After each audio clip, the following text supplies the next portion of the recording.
De eerste schooldag is de oren net. Alle jaren wierd op het schoolplein van de Grut Haarsma School een drukte van belang aan het begin van het schooljaar. Maar dit hier net. De borden staan binnen stil, de schoollokaal leeg en de deur bloot dicht. Alle bijen van het dorp binnen een paar 100 meter verderop te vinden in de jeddere christelijke basisschool De Groenslag.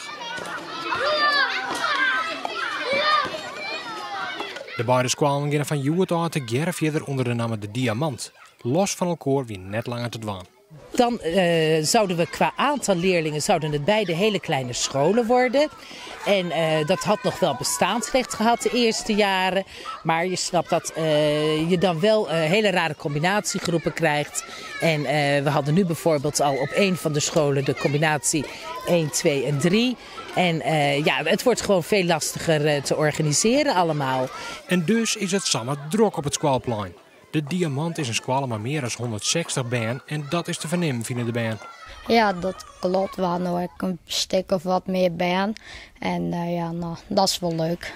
Ja, is het gezellig? Jawel. Nou, er zijn heel veel nieuwe kinderen en dat is wel leuk. Nou ja, ik vind het altijd wel leuk om nieuwe kinderen te leren kennen.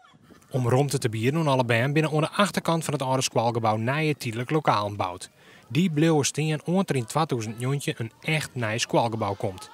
Christelijk en bier zit net alleen bij elkaar op scholen, maar ook bij elkaar in de klas. Makkelijk is dat net.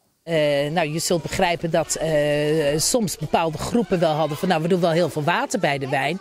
Maar door goed met elkaar te communiceren en een open houding te hebben, zijn we er toch met elkaar uitgekomen. En dat vind ik een groot compliment aan de ouders en de collega's van het dorp. Om toch op zoek te gaan naar het beste voor de kinderen hier in het dorp.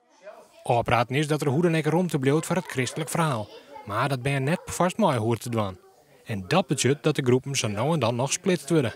Ze gaan verder vakantie een keuze maken. Als ze de christelijke verhalen doen of de openbare verhalen. En dan hebben ze na de pauze opsplitst.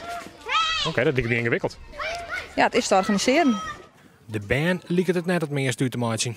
Ik heb me eigenlijk sinds de volle skillen als we met de Bijbel bezig zijn of net.